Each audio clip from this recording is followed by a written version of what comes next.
Ladies and gentlemen, it is my pleasure to introduce the Galaxy Note 8. 안녕하세요, 오네고백입니다. 4주차로 돌아왔습니다. 어느덧 벌써 4주차네요. 이제 52분의 4 했습니다. 아니죠, 아직 올라가지 않았으니까 저는 지금 52분의 3을 완료한 상태고 52분의 4를 지금 시행하고 있다 할 수 있습니다. 이번 주에 가져온 책은 일이란 무엇인가라는 책입니다. 삼성전자 전 대표이사로 있었던 고동진 님께서 쓰신 책이고요. 2024년이 된 지금 제가 지금 하고 있는 일에 대해서 다시 한 번 더 생각을 해보고 올해는 일을 더 잘하고 싶어서 선택한 이유도 있습니다. 일이란 것은 사람에게 참 뗄래야 뗄 수 없지 않나 싶습니다. 일이라는 거를 생각할 때마다 제 머릿속에 스치는 것이 있습니다. 고등학교 3학년 때 수능이 끝난 뒤에는 보통 고등학교 3학년들에게 수업을 하지 않아요.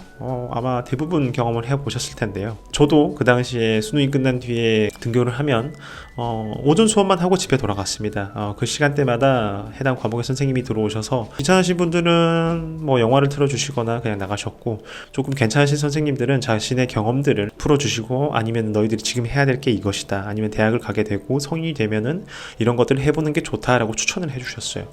그 당시 잠깐 일이라는 것을 이야기해 주셨는데요. 윤리 선생님께서는 딱 3가지를 제안하셨습니다. 살다 보면은 일을 하게 될 텐데 그 일에서 주는 의미가 3가지가 있다. 첫 번째는 자아실현, 두 번째는 경제활동, 세 번째는 사회봉사라는 것이었습니다. 제가 지금 나이가 30대가 넘었는데 10몇 년이 지난 지금도 이 3가지는 까먹지 않고 있습니다. 일을 할 때마다 나에게 이 일이 자아실현의 일부가 되는지라고 생각해보는 날도 있고요.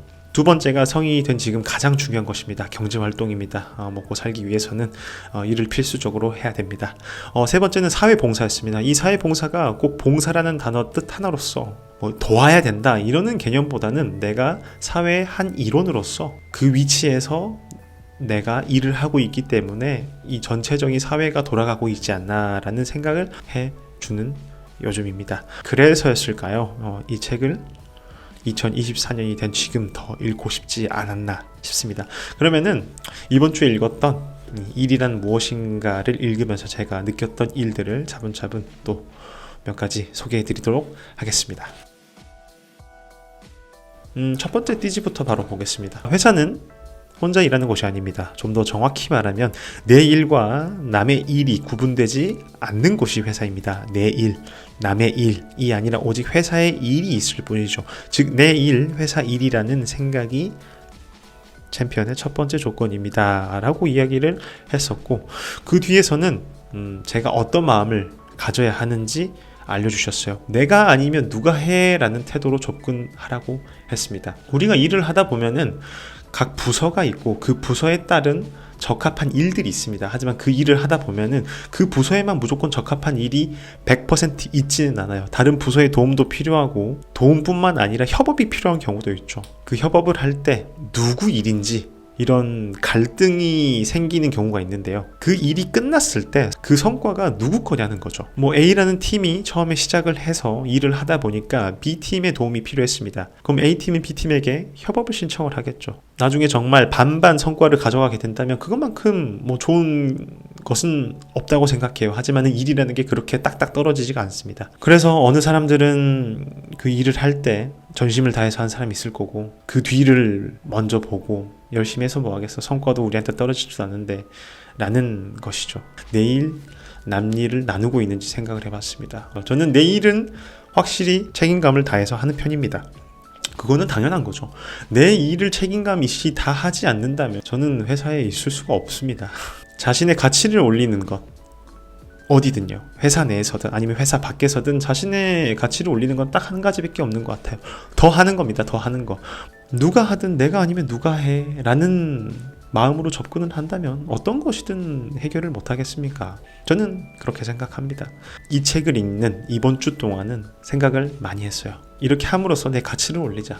내 가치를 올리는 행동만 해보자. 내 가치를 떨어뜨리는 행동은 조금 넣어두고. 나는 피하고 있다는 것은 또 내가 알고 있고, 그것은 어차피 나에게 불편감이기 때문에 그 불편감도 없애고, 좋은 것도 얻고, 내 가치도 상승시키고, 모든 게 좋은 방향이지 않나 싶어요. 다음 주에도, 그리고 그 다음 주에도 계속적으로 이 마음으로 일을 하고 싶다는 생각이 들어서 첫 번째로 소개해 드렸습니다. 두 번째로 넘어가 볼게요. 두 번째는 여기서 한자어를 하나 제시해 줍니다. 바로 박이정이라는 단어입니다.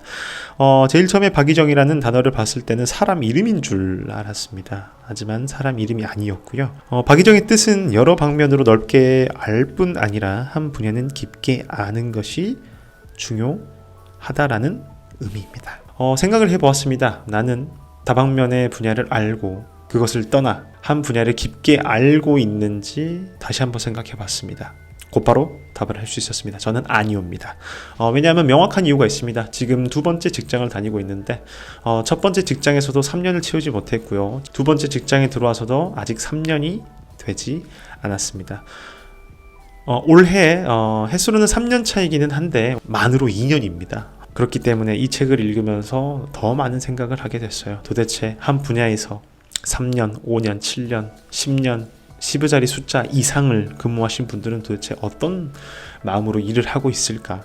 그 얼마나 많은 유혹과 힘듦, 좌절, 슬픔, 많은 감정이 교차했을 텐데 이겨내면서 한 분야의 전문가로서 자리를 지키고 있는 사람이 대단하다고 느낍니다.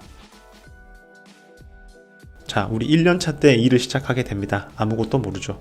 아무리 해당 분야를 전공을 했다고 하더라도 이론과 실무는 많은 차이가 있습니다. 첫 해 1년차 때는 그냥 따라가는 겁니다.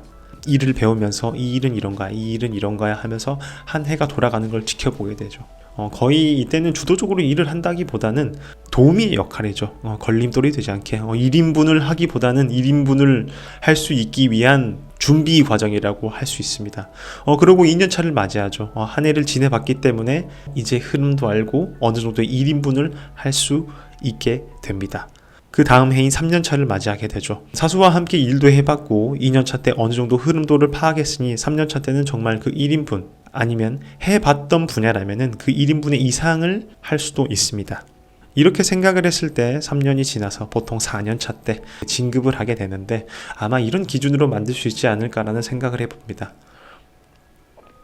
저 때는 일을 배우고 2년차 때는 흐름을 알게 되고 3년차 때는 이제는 내가 할 수 있다는 1인분 이상의 그 능력을 발휘하려고 노력하는 해가 되고 4년차 때는 정말 내가 해본 것들 하지만 그 안에서 갑작스런 일이 생겼을 때 내가 해봤던 일이기 때문에 어느 정도 해결 능력도 보여줄 수 있다고 생각합니다. 그래서 사람들이 3년, 4년 정도 한 회사에서 머물면서 경력을 쌓으라고 이야기하지 않나 싶습니다. 그러면 세 번째 디지로 넘어가 보겠습니다. 세 번째는 불평과 불안에 대해서 다루고 있었어요. 저도 이 페이지를 보면서 다시금 정의할 수 있었습니다. 불안은 실체가 막연한 감정이지만 불편은 개선할 수 있는 문제이다.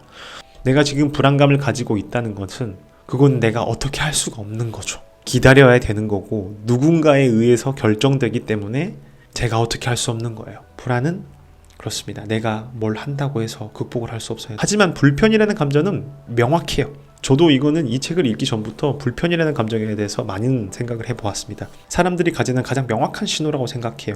불편이라는 감정이 왜 들까? 불편이라는 감정이 왜 들까? 라는 생각을 하면은 보통 피하려고 합니다. 어느 순간 해결을 하면 되는 건데 개선하려는 의지가 없는 것에 대해서 피하려고 하니까 그 감정이 들지 않나 싶습니다. 그래서 여기서도 제가 했던 생각들을 다시 한번 정립할 수 있게 이야기를 해줬어요. 진짜 그 불편이 극복하기 어려운 힘듦인지 아니면 그 불편한 건데 힘들고 불안하다면 덮어버리는 것인지 자기한테 꼭 말해보라는 것이었습니다.